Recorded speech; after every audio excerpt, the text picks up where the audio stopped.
Hello everyone, I am Vishal Salsekar and today we are going to discuss the News Today edition of 7th and 8th September. Right. So in this edition of News Today, we are going to discuss 5 prominent news articles.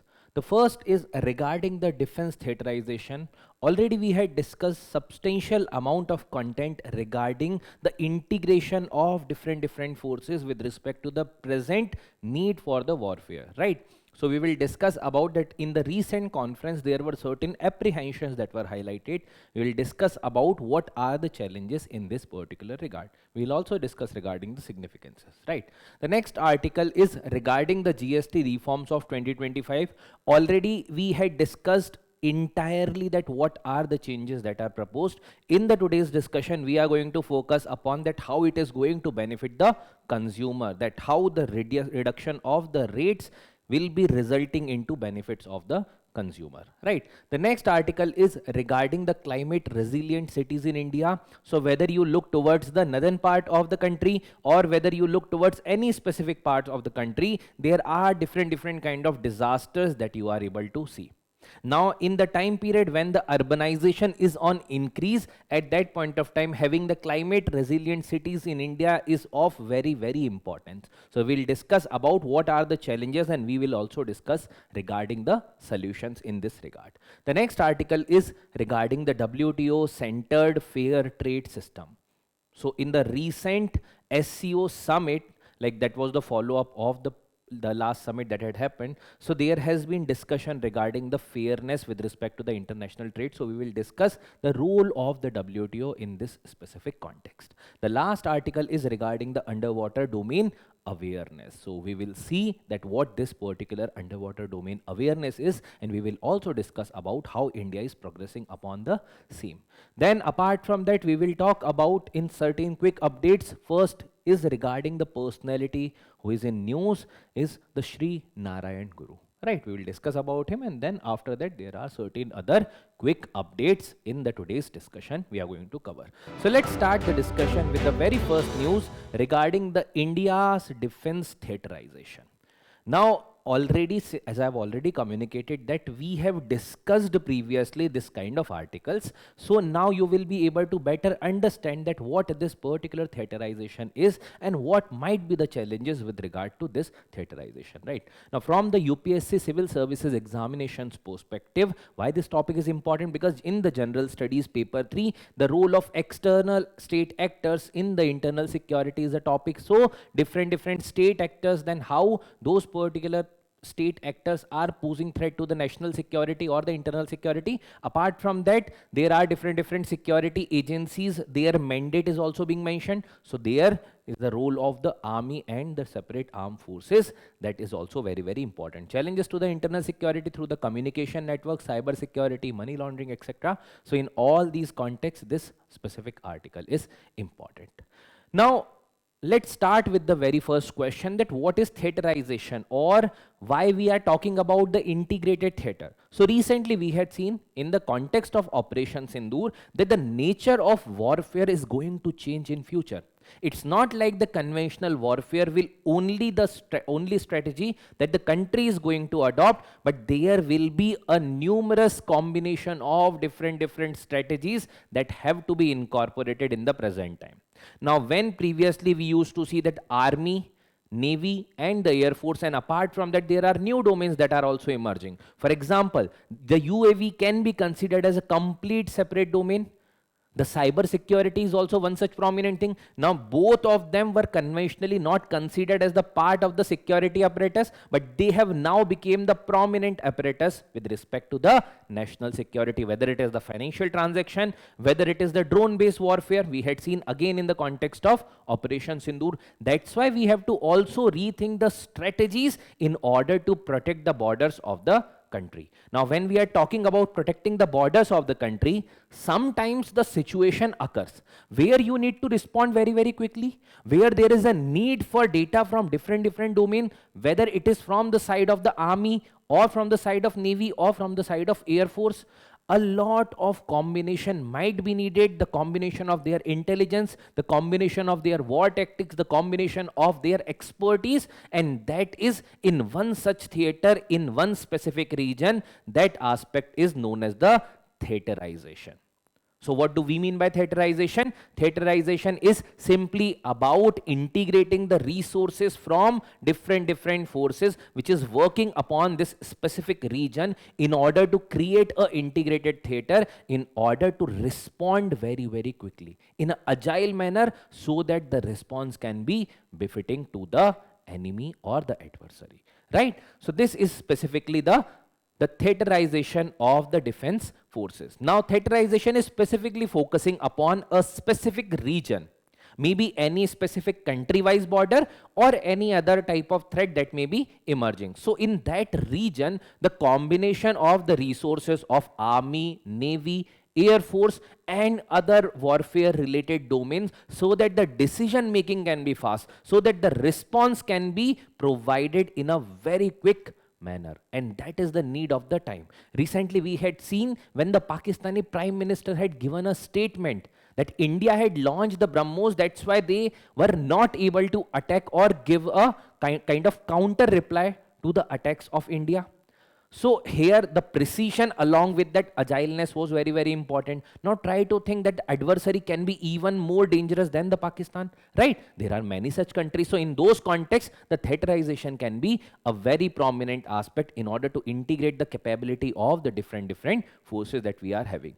So integration of the resources that we have talked about, army, navy and the air force, the specific geographical commands under a single unified command structure. So different forces के resources will be combined under one commander, and that particular one commander will command the entire unit, so that if the decision making is needed, that can be done very quickly, so that the reply can be coming at an early stage and the prevention can be done from different kind of attacks. Now this, if it is done at that scale that we are expecting, it will be the biggest post-independence military related reform. There were many such reforms that were done, but right now if this is done, because there is an office of CDS that is already created since 2019, right?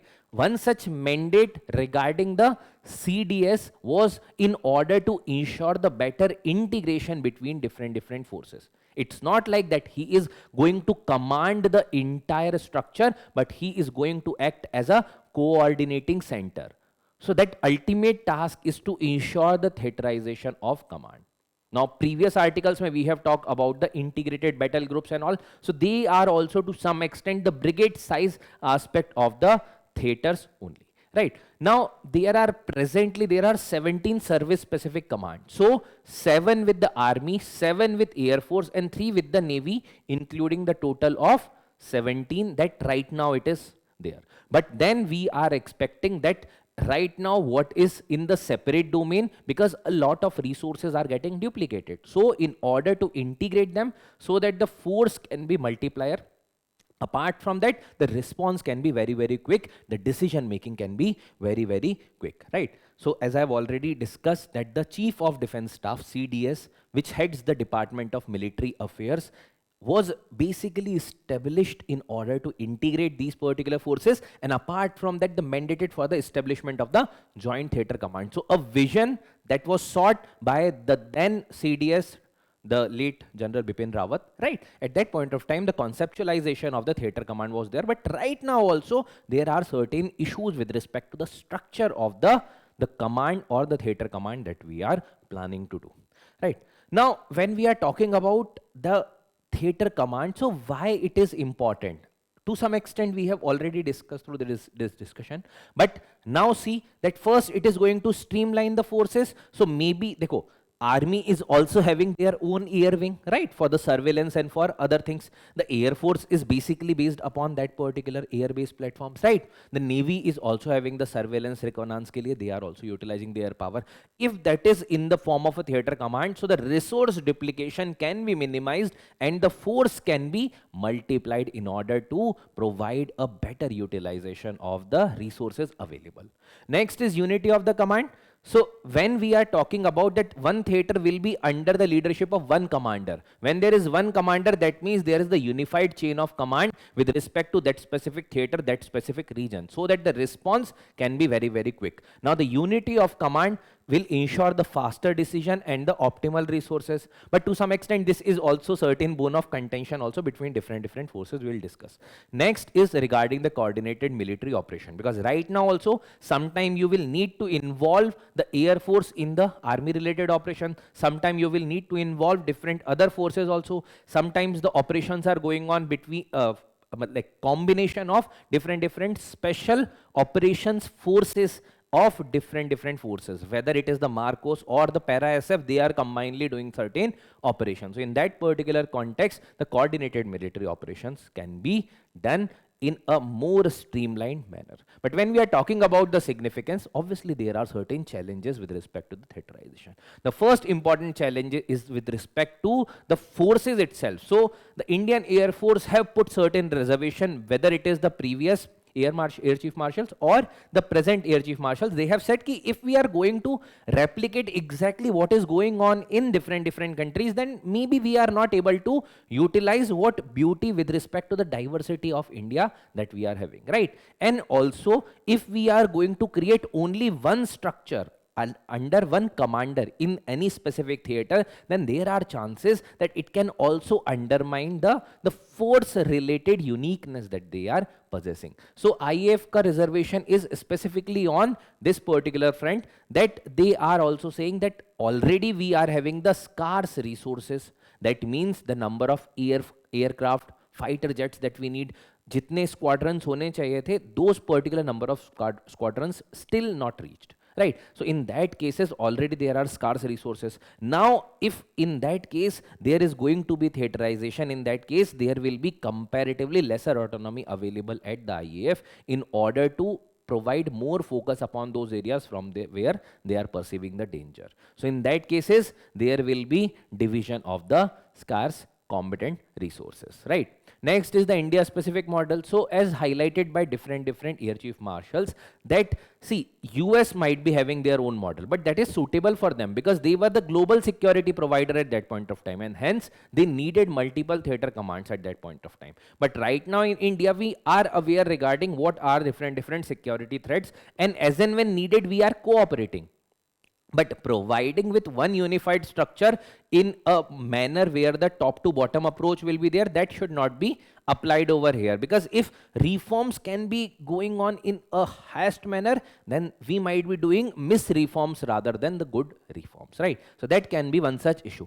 Next is the structural disruption. So right now in the service specific command, that particular service specific personality is going to command that particular theater, right? Now in that case, if there is a integrated theater command, so in that particular cases क्या होगा, हो सकता है one specific army का जो commander है, who is like guiding these particular theater, ठीक है? अब in that cases हो सकता है कि chances are very high that there may be not utilization of the existing structure that is being possessed by the army. So वहाँ पर existing structure might be dismantled. So a major reform which should be coming at a smoother pace, that might not be observed, and there may be certain issues that might also be created by the existing resources, including the human resources, right?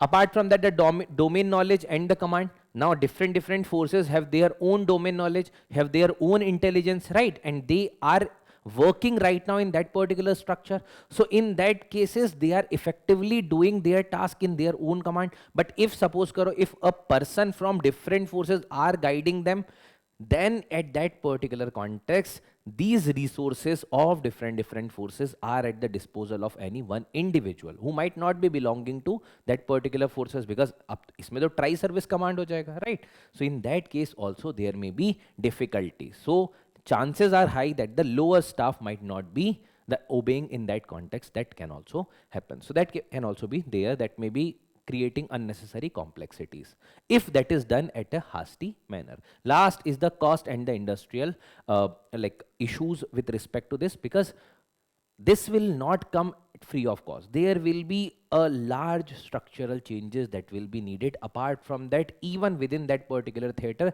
there have to be a need or incorporation of a lot of resources. So the expenditure will be there.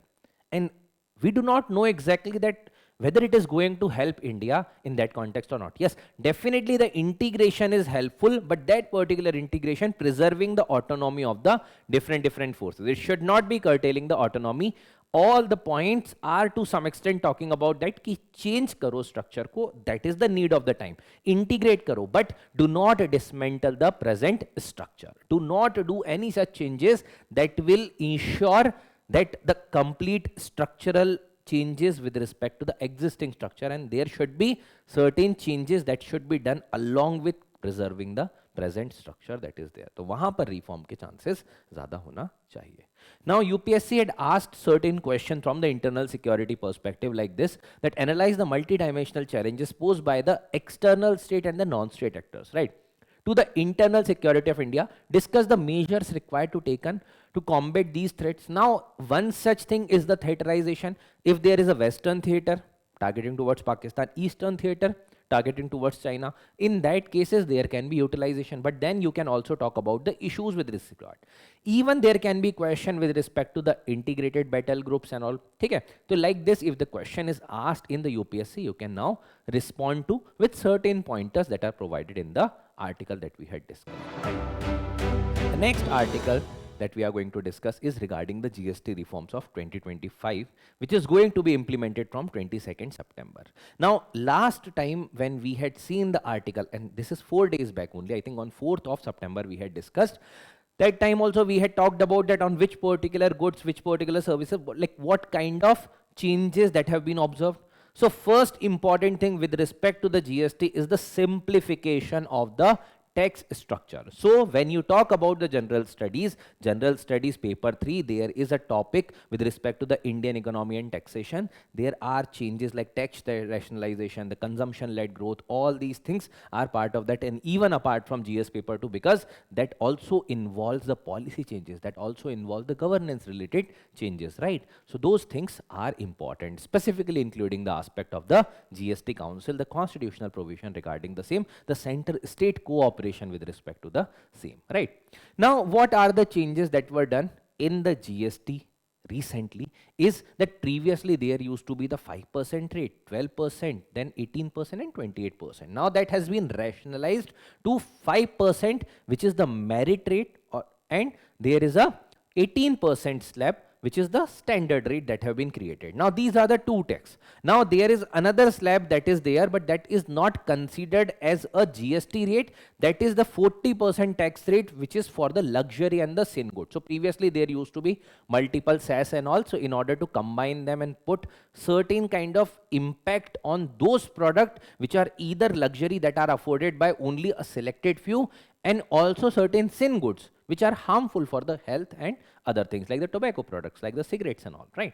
So for that there have been a 40% tax that have been kept. So there is a simplification of the tax structure that is ensured by the GST. And not only this, even apart from that, there are digital filing and a lot of other simplification that has been ensured in order to ensure the ease of doing business with respect to the GST and GST filing.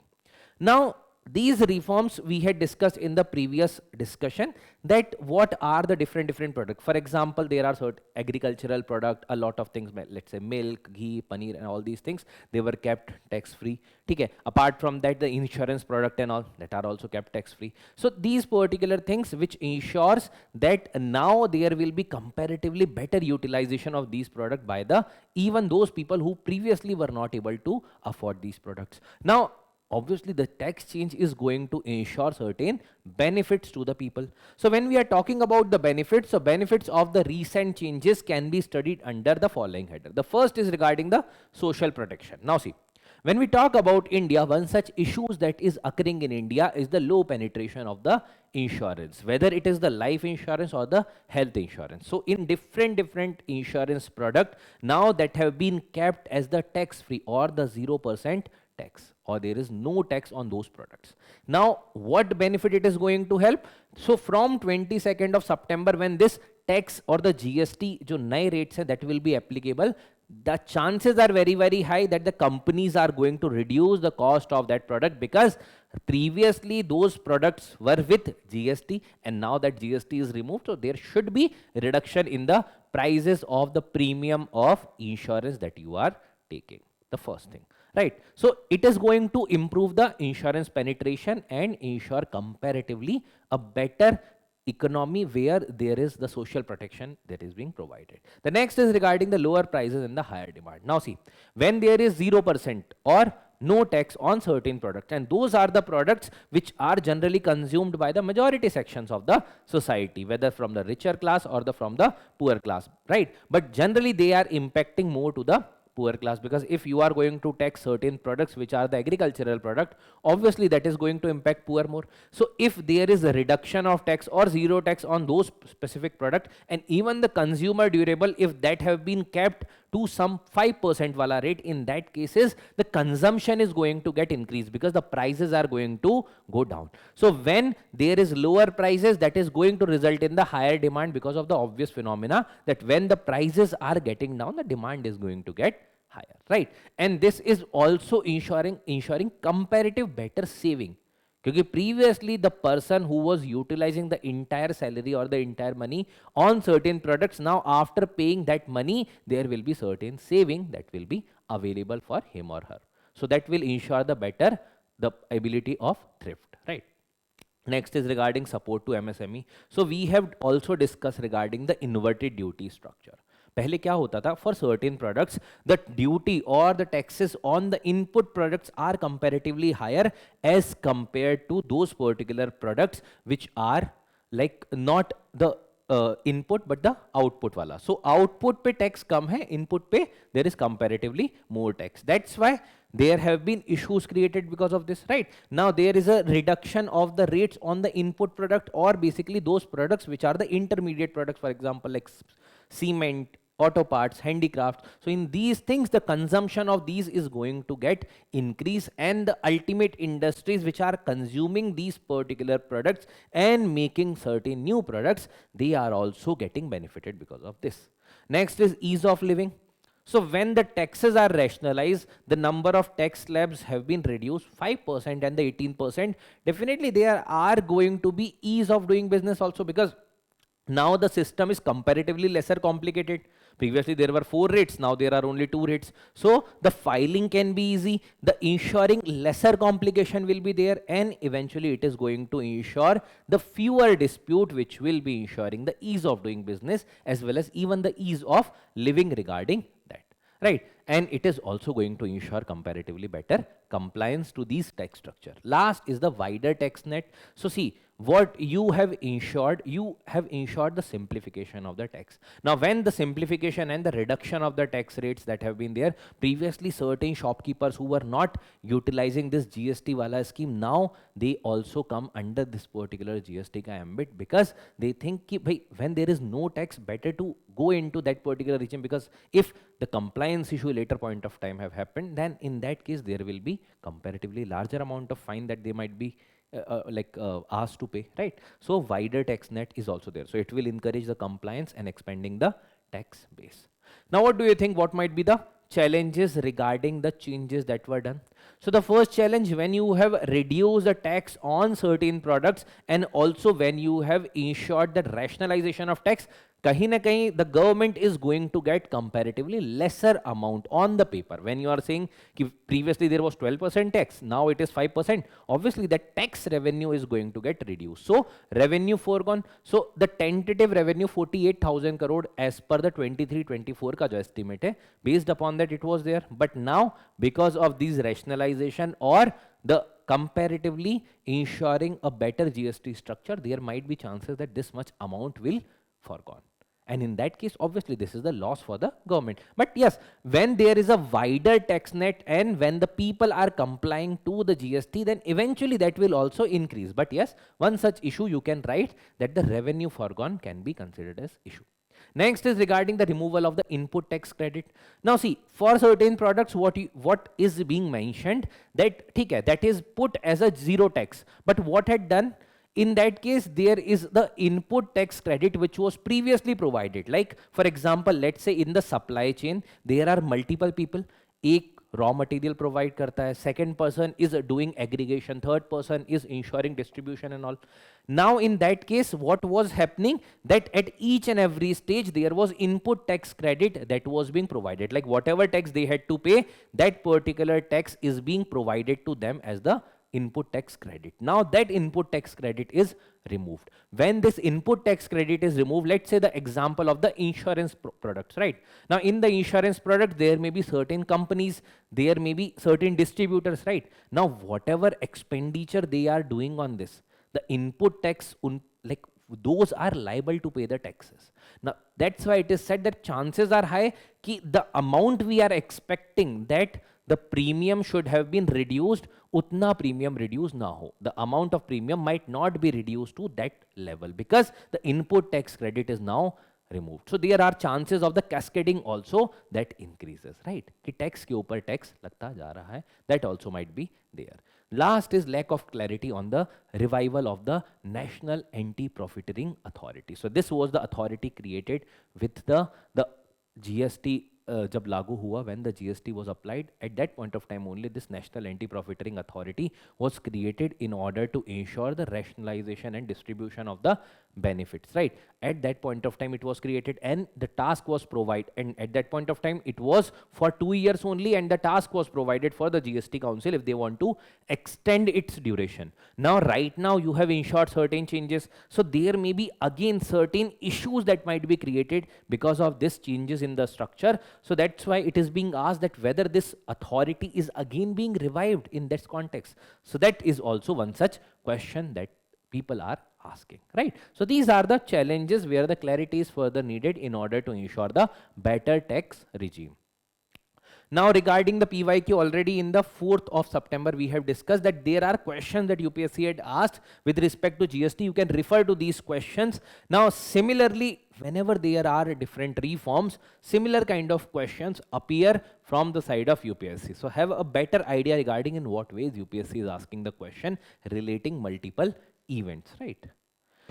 Next is regarding the need to build the climate resilient cities in India. Right.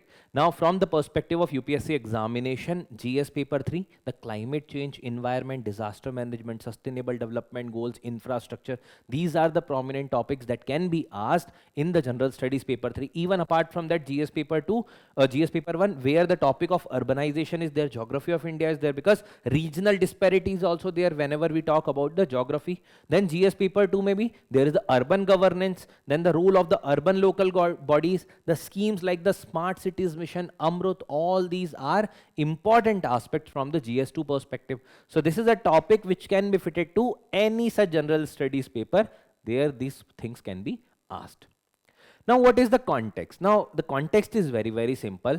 Just open the newspaper and see. Every page you will see certain news articles which is concerning with the national news, whether it is the eastern part, whether it is the western part, northern part, southern part. There are certain issues with respect to urbanization that are going on.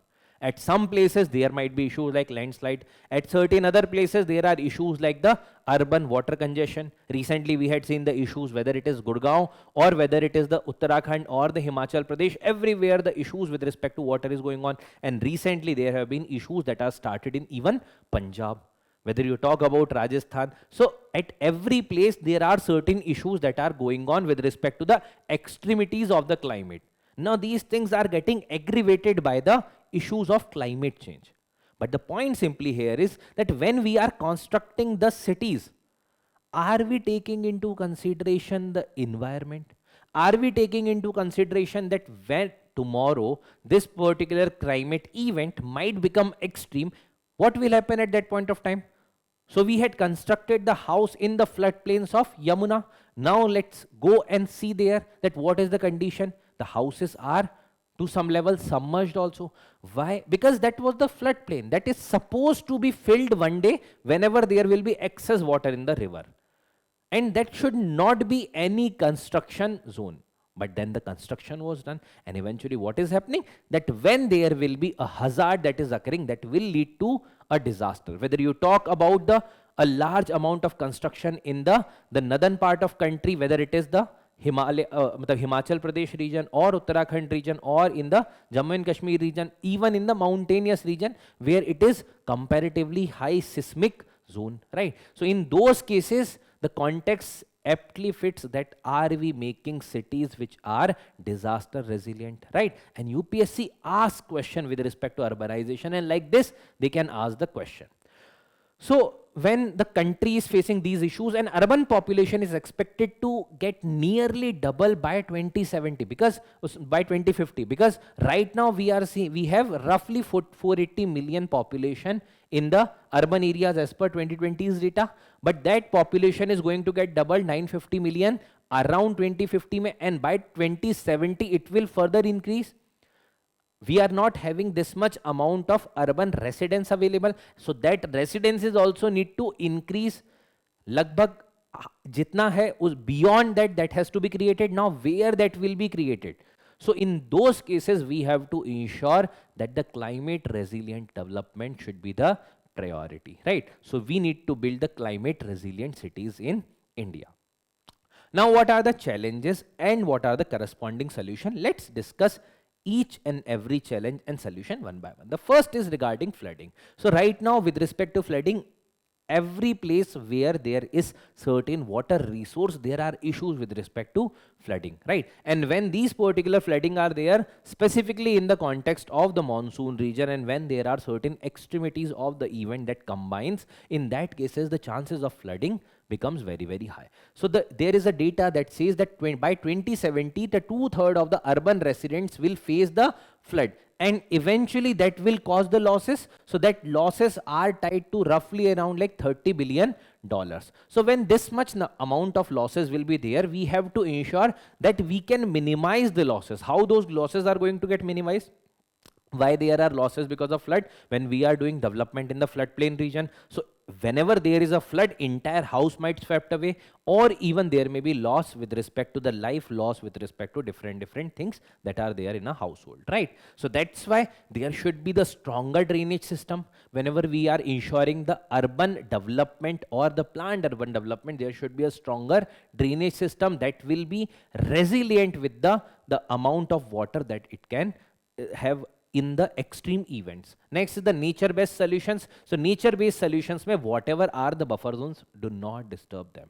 Keep them and even try to grow further, because if those will not be available, in that cases the extremities of the event is going to be there. Then the flood warning system. So whenever there might be chances that the flood might occur, because see, these are the natural event, these are the hazard that will be there. When the river is flowing, there will be days when the river will be overflowing, when there will be water in the floodplain region. But we have to ensure that the development should be to some extent ensuring the sanctity of that region and also ensuring the need of the urbanization. So there are certain models, for example, Kolkata city-based flood forecasting model, which is utilizing the sensor, which is utilizing the local conditions, which is utilizing the awareness generation, which is utilizing a lot of things which is local in that nature. So every city ka dynamics is different, every city's the fundamentals are different. That's why whenever there will be some disaster, there should be utilization of the city specific approach in this regard.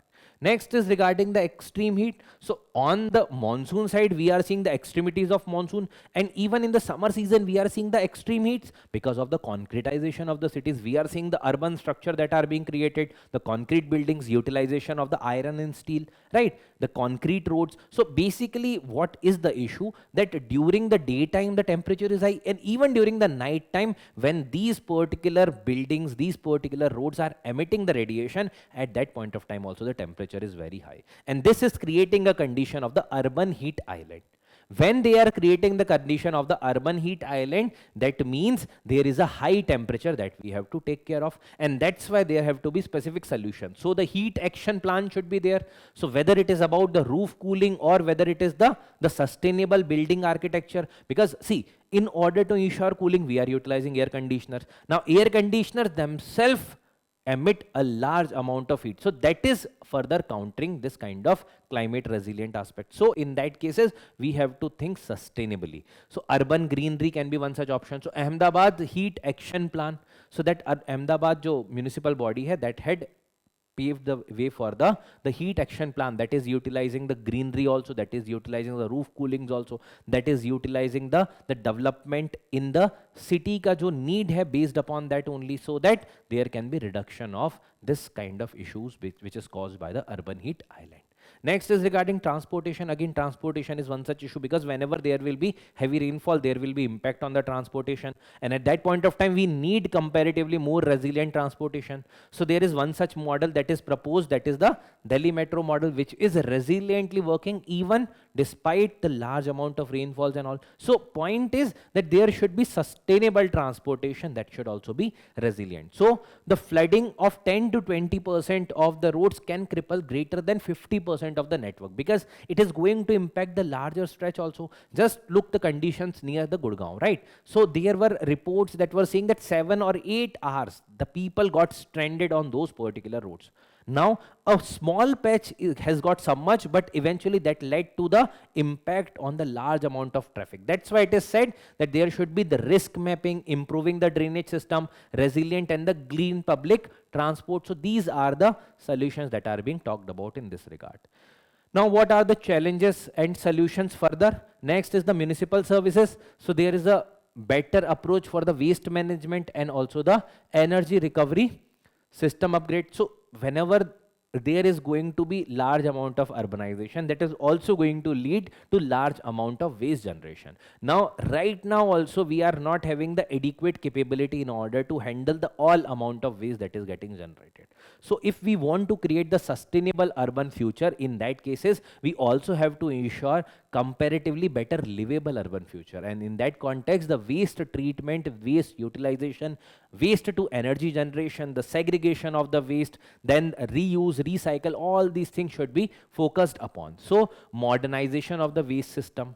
So right now, like there are, after 2014 there have been a lot of changes that has been incorporated, like Swachhata has been made a major target. There have been the Swachh Bharat Abhiyan and all these things that were initiated in order to promote the awareness regarding the Swachhata in the masses, right? So expanding the waste to energy system further, then improving the environmental quality. For example, what Indore's waste management system is utilizing, that the segregation at the source only. When you are segregating at the source, so at the later point of time there will not be any much difficulty in order to reuse, recycle those particular products, like. So in that case we can utilize these particular models. Lastly is the governance and finance. So ultimately who is responsible for the urban related affairs? It is the urban governance. So there have been constitutional amendment that was done, and the 74th Constitutional Amendment Act led to the giving constitutional status to the municipalities, right? So in that cases the robustness of the municipalities has to be ensured, and a lot of new avenues should be provided to them in order to get better financial capabilities. So weak institutional capacity and the limited private investment. So here the chances are like strengthening the institution.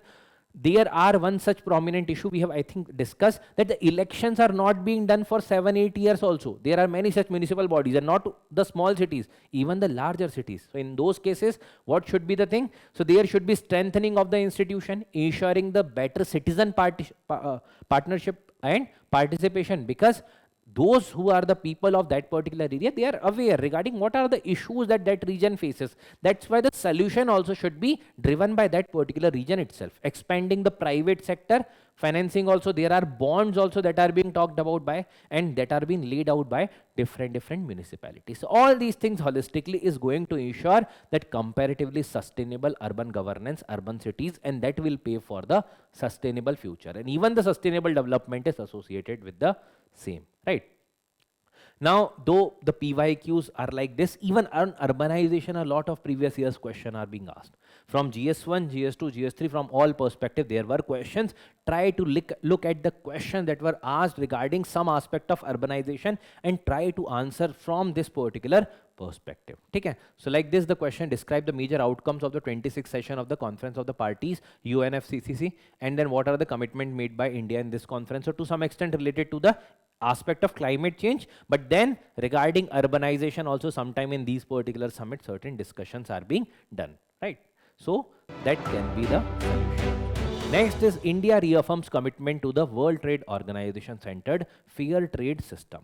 Now From the perspective of UPSC, GS paper 2, which includes the governance, then the polity, and also the IR, which is including the aspect regarding the bilateral issues, multilateral issues, whether it is about the trade issues, whether it is about the global governing bodies, right? Or whether it is about the impact of the policies of developed and developing countries on India or the regional organization. Everywhere the trade appears again and again, and in that trade, the body which is at the apex is the World Trade Organization. That's why it is important. Even GS3 may, if you see the topic of the globalization and relate it with the economy, then again the WTO can be asked over there, because the subsidy and a lot of things are related.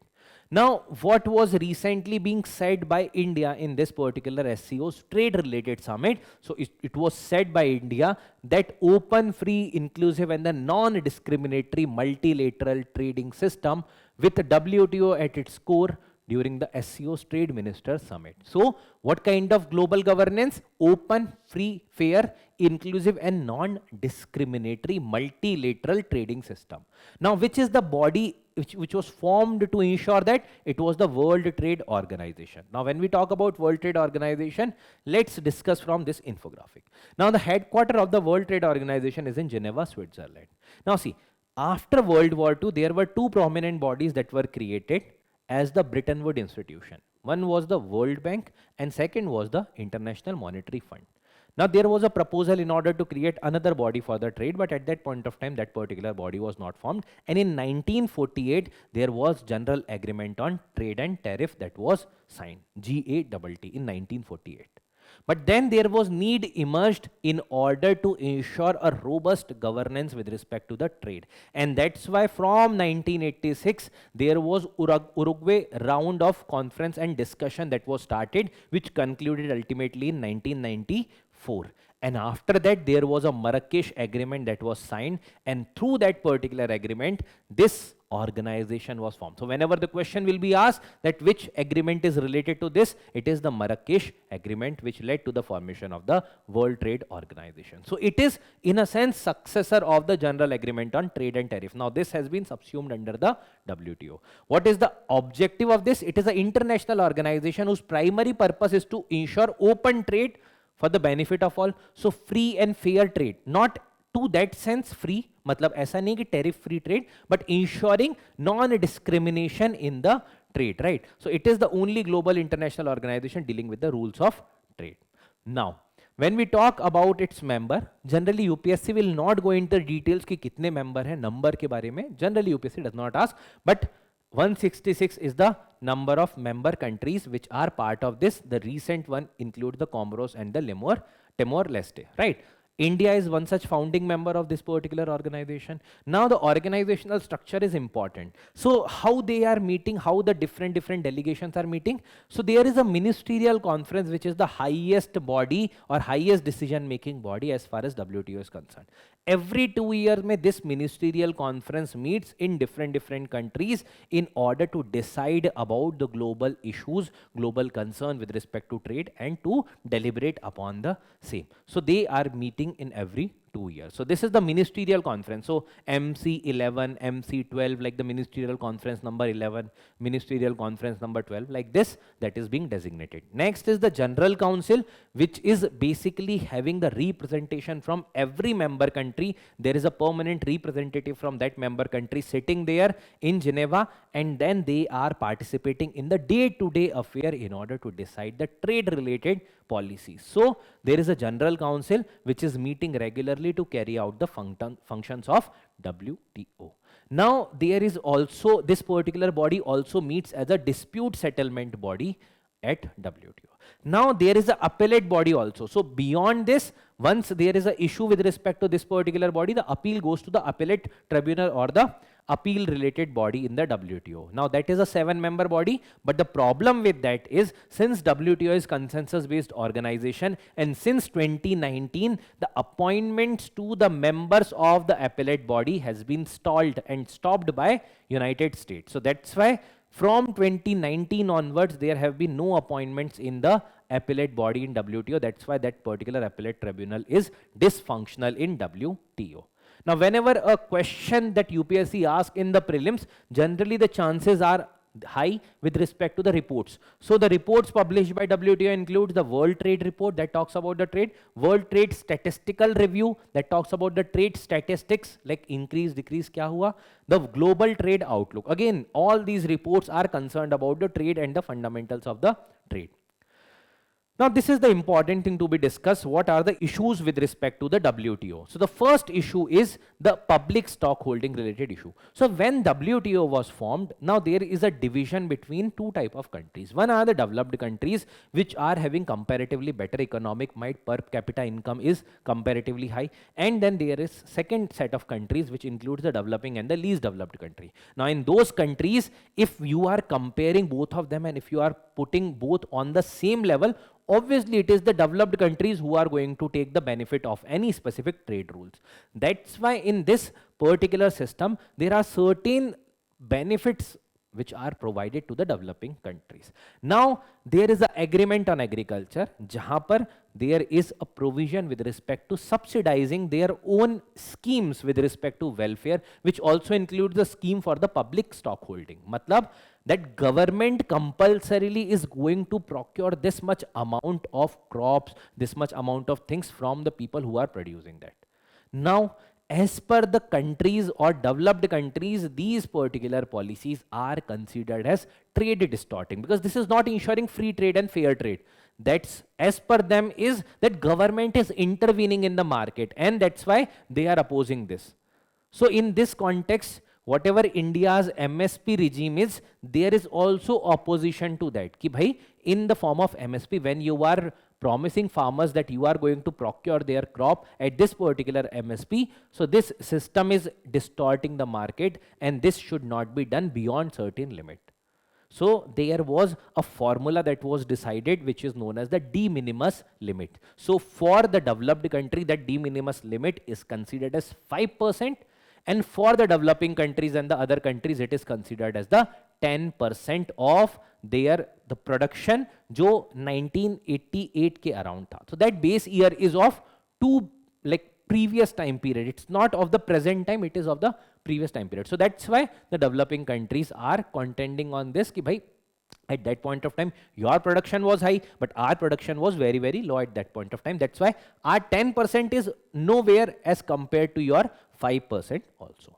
The next is regarding the special and the differential treatment. Again, as I have talked about that, there is two set of countries. One is the developed countries, another is the developing and the least developed country. So WTO itself provides the avenues in order to ensure some amount of discrimination, that some specific support can be provided, privileges can be provided to the developing and the least developed countries.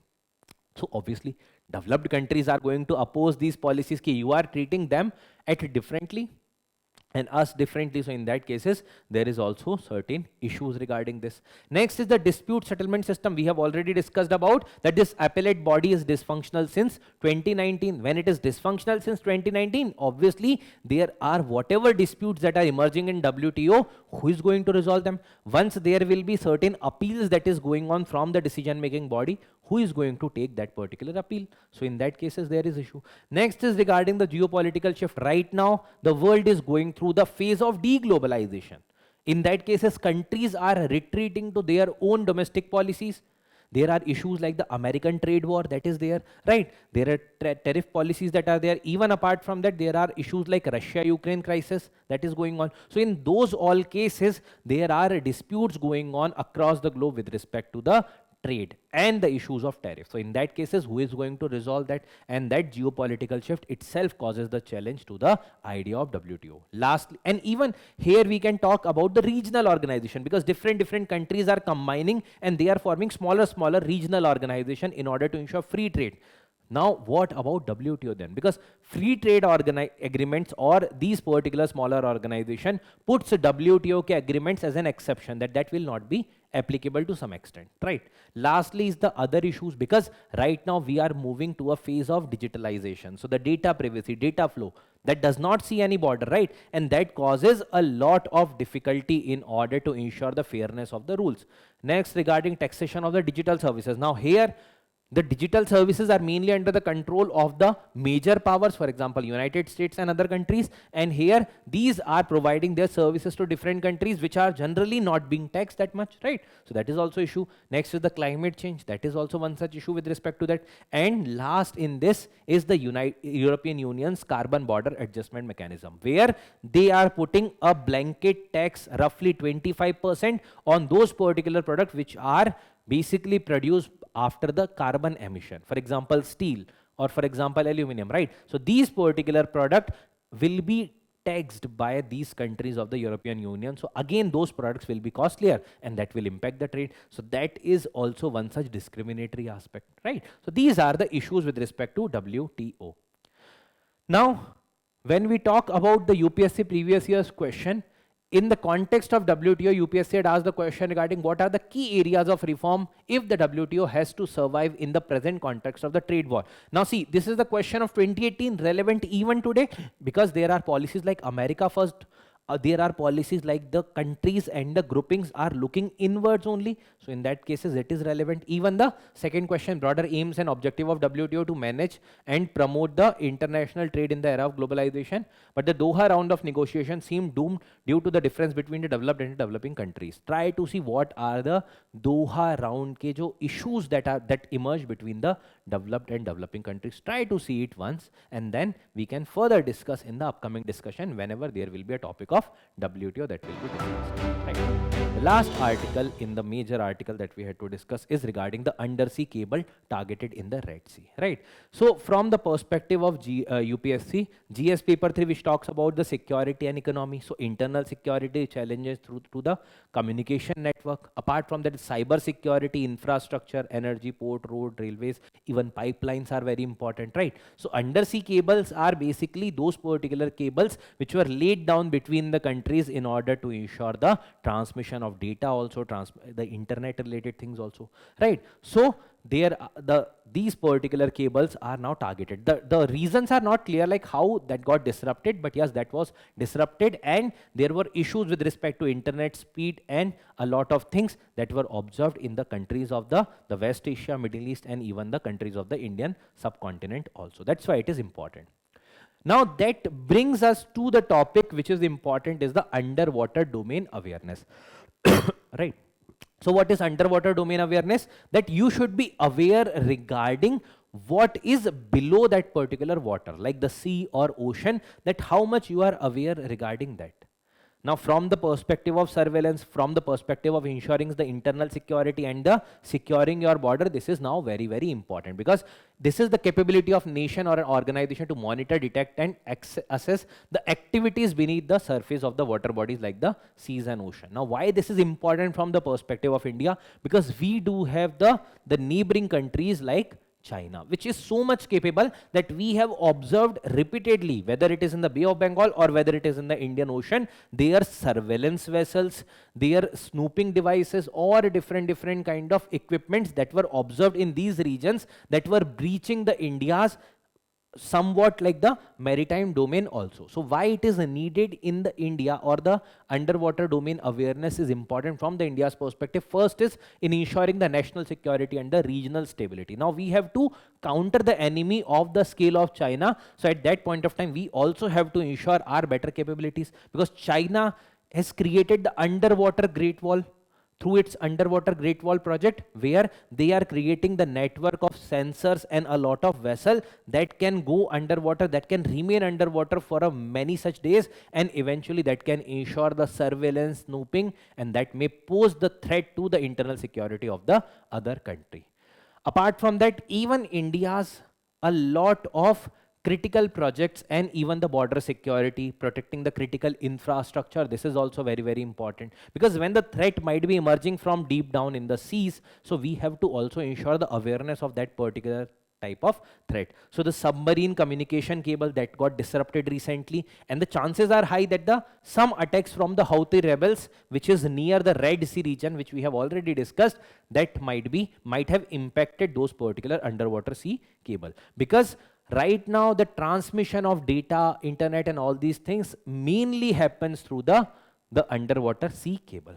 Now how that data is transmitted through the underwater sea cable? So these are the optical fiber cables through which in the form of pulses of light these data flows, right? Now how that particular data flows and why that data does not come out of that cable or the optical fiber network, right? So this follows a principle of the total internal reflection. So if we talk about the principle of total internal reflection, so whenever suppose karo in that particular cable that light is flowing and on the outer side there is water. So when that particular ray is getting transmitted from the optical fiber cable network, that is trapped in the optical fiber cable network and does not get transmitted to the water because of this principle of the total internal reflection.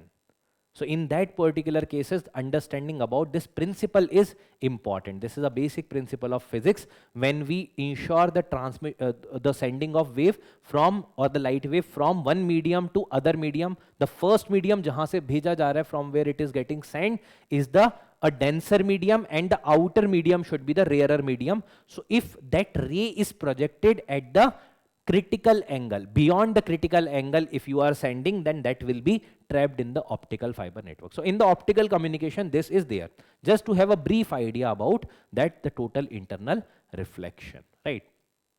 Now what are the challenges that India is facing with respect to this underwater domain awareness? First is the technological gaps. So right now India is developing this. India is not expertise this, right? So we are at the developing stage. So right now, whether it is the unmanned underwater vehicle UUVs, that is at the early stage. So for example, DRDO's phosphoric and the acid and the fuel cell based air independent propulsion. That means that particular device need not to come out at the open surface and get the air and then can go down. So basically that particular system we are having, that is being utilized even in the submarine, because all the submarines are not the nuclear powered submarine. But that technology ke comparison mein the other countries or the adversary countries like China have the better capabilities. That's why we have to ensure comparatively better technological capability than them. Next is the BEL's, Bharat Electronic Limited's Unmanned Surface Vehicle USV, which is designed for the bathymetric survey. That means the ocean floor survey, but the payload capacity is comparatively lesser, only 30 kilogram. So that also have to be increased in order to ensure the sustainable bathymetric survey. Next is, apart from technological gap, we do have the financial constraint, because a lot of companies that who want to ensure these things, they also need the funding. So whether it is the support from the side of government or from the side of the public-private partnership or the private sector, that financial constraint is also lacking in this specific domain. Now, last in this is the operational difficulties. First is obviously because we do have the vast coastline, more than 7,500 kilometers, right? Apart from that, there is the Chinese submarine incursion. So repeatedly they are violating this, and this also shows the difficulties in order to ensure the better capabilities. Next is the seasonal monsoon. So the monsoon creates the disturbance within the wave, also creates the issues with respect to visibility, the sound wave those particular things are there, right? So in all these things, and also it changes the current speed. So those things are impacting the changing the operational difficulties. Next is the fragmented interagency coordination. So those agencies which are involved, there is also lack of interagency cooperation. Now what India had done in this context, first is the indigenous development. So the UUVs, which is Maya, Amog and Adamya, which were created by L&T group. ठीक है, L&T group ने ये बनाए हैं. But right now this is at the comparatively more developmental stage पे, rather than at that particular scale where the China is right now operating, right? So though they are enhancing the maritime capabilities, but yes, there is a need for further PPP partnership or the technological sharing and all in order to ensure better surveillance. Apart from that, Matsya 6000 is the manned submersible under Samudrayan project. So India is not only having the Gaganyaan project, India is also doing the Samudrayan project, which is ensuring deployment of the sensor, the network of sensor, in order to get the awareness with respect to the maritime domain, right? Next is the infrastructure. So the integrated underwater harbor defense and the surveillance system. So whatever threat that may emerge from the underwater region, specifically in the Port Blair region, that has been deployed. So that is ensuring the monitoring of that particular region, right? So infrastructural level per we are doing the capacity development. Next is the international partnership, where we are doing the cooperation with different countries like the United States in order to ensure the autonomous undersea technologies. So through MQ-9B Sea Guardian drones, which is near surface kind of drone, which can go very near to the sea surface, and then sonobuoys that can be deployed in that. So these are the devices or the electromechanical devices that are attached to these drones in order to survey deep in the sea, right? So the sonar based buoys that are being deployed over here, right? So these are the electromechanical devices in order to ensure the surveillance within sea region, right? So these are the things that India is doing. So with this, the main articles were done. Next is the important personality or the personality news, and today's personality is Sri Narayana Guru. So recently there have been celebration of the birth anniversary of Sri Narayana Guru. That's why that particular article is in news. Now when we talk about the personality of Sri Narayana Guru, so he belonged to the Izava community of Kerala. Now this particular community was discriminated against because that is a kind of like deprived section in that particular state, and they were considered as the toddy tappers. Okay? So toddy manufacturing, apart from that agriculturalist, right? So these are the tasks of the Izava community. So see, he had seen the discrimination that is going on with his community by the upper classes, and in that particular context he tried to break that particular cycle of oppression and discrimination.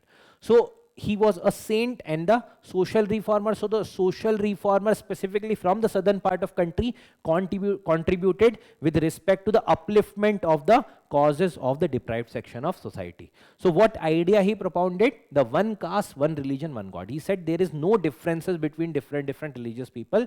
It's like, oh, there is only one caste, there is only one God, there is only one religion, one supreme being that is there, right? So he also initiated later on, roughly 1903 ke around, Sri Narayana Dharma Paripalana Yogam SNDP in order to ensure the upliftment and the education of the Izava community. Now one such prominent movement related to him is the Aruvipuram movement of 1888. So on the day of Shivratri, he had taken a idol from the Nayar river and then he consecrated that particular idol as in the temple. And because at that point of time the temple were not accessible to the deprived section of society in that region, that's how he ensured that this is the temple which will be accessible to all, because there is only one God which is for all, right? So that movement became the Aruvipuram movement, and this can be considered as one of the earliest temple entry movement in India, right? Then he also provided his support for the Vaikom Satyagraha, which was the later on temple entry movement in the southern part of the country. Roughly in the 1924-25, the other personality involved in this were the E.V. Ramaswamy Periyar. Even Mahatma Gandhi provided his support for this. Now he also founded the ashram based upon the principle of the Om Sahodaryam Sarvatra. Means basically all the human beings are equal. There is no such difference.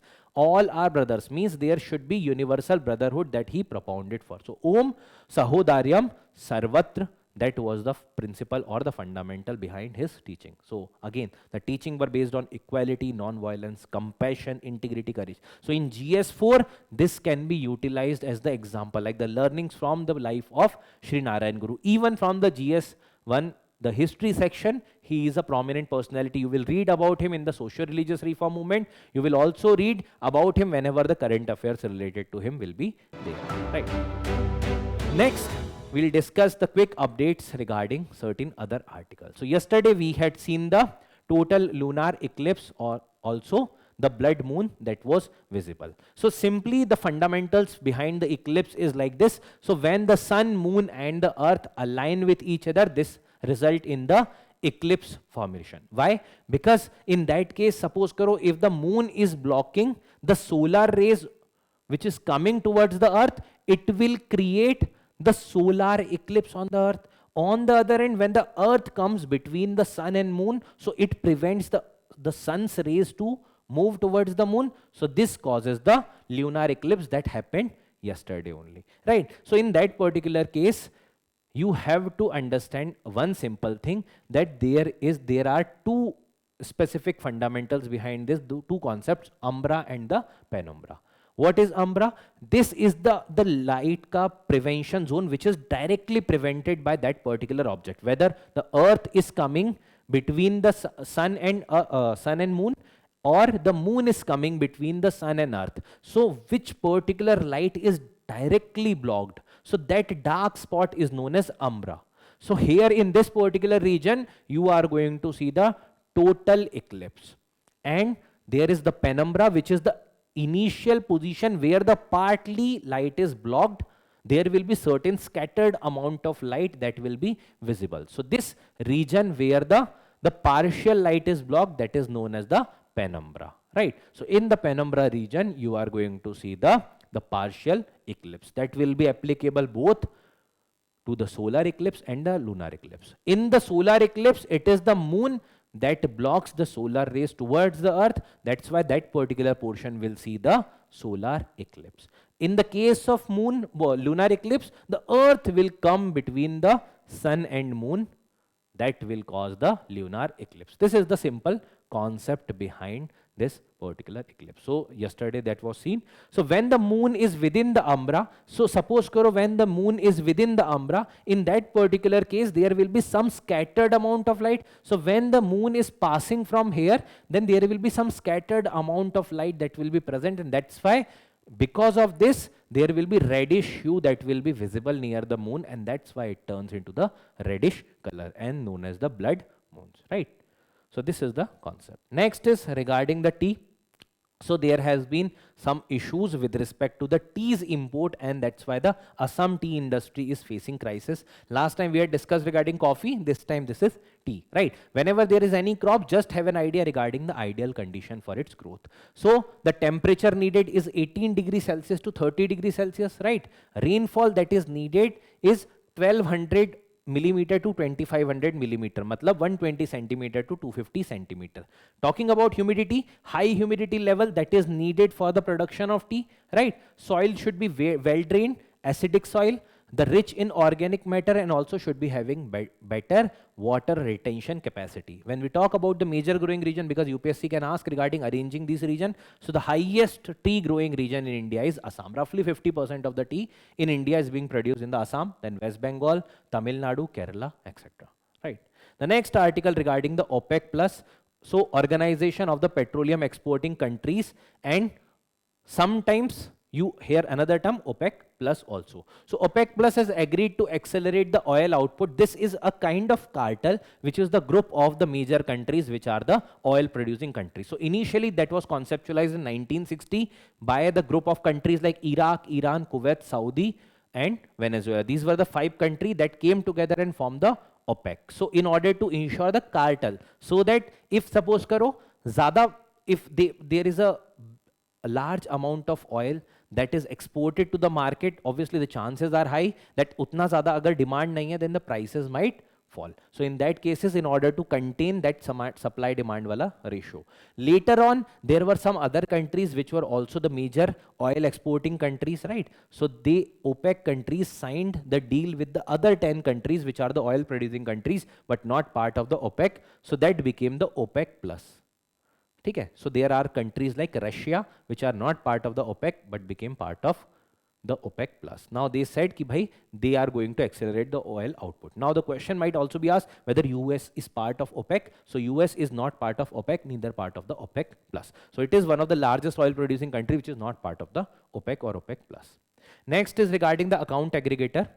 So the context is India's account aggregator system has now 112 million users according to the government. What is account aggregator? Simply, see, aggregator is simply who is having the aggregation of data. So for example, you as a consumer sitting over here, there is an aggregator and then there are different financial institutions that are attached. Your account may be, let's say, in the ICICI bank, but at time of certain verification, there might be some need by the Bank of Baroda or maybe any other bank or maybe any other financial institution in order to check your credentials with respect to what is your credit history in the ICICI, what are your terms, what are your details with respect to that. So in that case, that account aggregator with your prior consent will share that data with other financial intermediaries or financial institutions also. So account aggregator framework was launched in 2021 in order to ensure ease of doing business in this particular context. Now these entities who are the aggregator are licensed by RBI, right? So they facilitate the collection and sharing of the financial data. But yes, the point is that with your prior consent, there will be your prior consent that will be needed. Next is regarding Kachativu Island. So you can see this is your Rameshwaram Island, and here between, and this is Sri Lanka, here this is the region of Park State. So here there is an island of Kachativu. So previously what had happened, that this particular island was governed by the Britishers when Britishers were ruling India. After independence between India and Sri Lanka, it was a major bone of contention, right? 1974 में एक agreement होता है, there was boundary that was decided, so it was accepted by India as the part of Sri Lanka. So since then, it is under the Sri Lankan rule. But the fishermen who were traditionally doing the fishing activities over here, many a time they fail to understand the exact maritime border, and in that case, the forces in the Sri Lankan Navy capture those particular fishermen. That's the major bone of contention. And even there are many such circles, they are talking about that take back the Kachativu Island. That was a strategic mistake that was committed by India. Now, what India got from that particular 1974 ka agreement, there was a wedge bank, which is southern part of the the southernmost tip, right? So Kanyakumari ke bhi niche, there is a wedge bank in the ocean. There is a plateaued part, which is the wedge bank. There Sri Lanka accepted the India's sovereignty, right? The point is ki matlab that Kachativu Island became a bone of contention even after that in the context of the international politics, right? Now this island is barren, there is no drinking water or sanitation. These are the some facts that can be understood. Protein language model. So a team of researchers at MIT has developed a new technique to understand how the language model predict the protein structure and function. So large language model is assessing based upon the set of data a lot of trends. So one such thing even with respect to the protein related things, because proteins were made of the amino acids. So like your sentences are made of the word. ठीक है, तो language के context पे how the language is being spoken through the combination of words, right? So in the context of protein, which is acting as the word, it is the amino acid. So amino acid talks about that what kind of protein profile it is. So in that sense, this large language model, by understanding of the amino acids, they are going to give an idea regarding the protein structure. So in order to understand regarding the protein, by training on millions of protein sequence, they learn about the grammar of protein. So that large language model understand regarding the structuring of protein, idea regarding that, and eventually that thing will ensure that whether there are any alteration, whether there is a need for development of vaccine or any specific cure, that can be provided. So this helps in speeding up the drug and the vaccine related development. Next is the carbon capture and storage. Already we had discussed. So what is carbon capture and storage? So whether it is the industries, whether it is the coal production plant, so there can be development. Obviously there will be outproduct in the form of carbon dioxide. Now the carbon dioxide is also a major greenhouse gas. So that is causing the global warming. So in order to capture that particular carbon dioxide and store that, there is one such technique, which is the carbon capture and storage.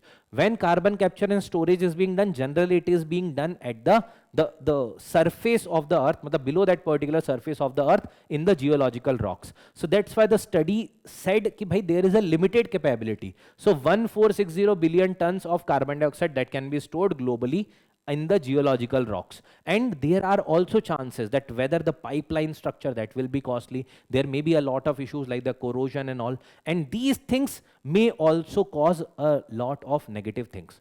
So this study talks about that there should be alternate strategy also that should be done in order to reduce the carbon dioxide emission, or sometimes even capture and utilization. So utilize bhi karo simultaneously, just not store that particular carbon dioxide.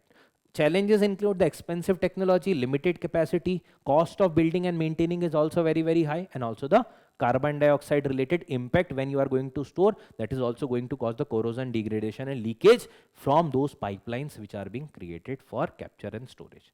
Last is regarding the witness protection scheme of 2018. So this witness protection scheme that was brought in 2018 in order to provide the support to the witness so that they can give their testimony freely without any specific fear. There was also categorization of the witness based upon the threat level. Now recently Supreme Court said that the witness protection scheme cannot be treated as a substitute for not cancelling the bail when the conditions are violated. Simply means, suppose karo, if there is this law, that means even if there have been certain conditions of bail that were violated, you have even given the bail to that particular person. So that's why Supreme Court has observed with respect to this, that there were certain conditions that were violated. So Witness Protection Act क्यों लाया गया था? Why this particular witness protection related scheme? Why this was brought? So to ensure the safety of witness and their company so that they can testify freely without any fear or intimidation, right? Aims to promote the law enforcement by facilitating the protection of person in providing assistance to the criminal law enforcement agencies, right? So this is regarding the witness protection scheme. So this is it regarding the current affairs of the 7th and 8th September. So I hope the things were clear to you. Now, in the very end, I would like to mention that there were certain questions. These questions are very, very important. Do attempt these questions which were appearing on your portal, and also go to the current affairs website, digital current affairs portal, and try to see the features on this particular portal. A lot of things are there to explore. Okay? Chalo. So that's it from my side. I hope the things are clear to you. Thank you everyone. Have a great day. Thank you.